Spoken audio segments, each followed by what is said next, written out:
Hello po, Ermanuel Bapoli.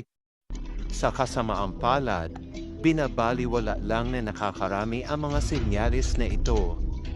Narito ang warning signs na maaaring may sakit sa puso, pananakit ng daliri sa paa. Mukhang malayo naman sa bituka ang pananakit ng daliri ng paa. Ngunit, kapag naharamdam ka ng pananakit ng daliri ng paa habang nagpapahinga, at hindi naman dahil sa masikip ang iyong sapatos, kailangan mong bigyan ito ng pansin. Maaaring aortic occlusive disease ang sanhi nito. Kaya't magpatingin sa doktor tungkol dito para makasiguro na walang kinalaman ito sa puso. Paglagas ng buhok o balahibo sa binti. Natutuklasan kung may peripheral arterial disease sa kakulangan ng pagtubo ng buhok sa kanyang binti. Dahil sa sakit na ito, naiipon ang dumi sa puso at pinipigilan ang daloy ng dugo sa binti.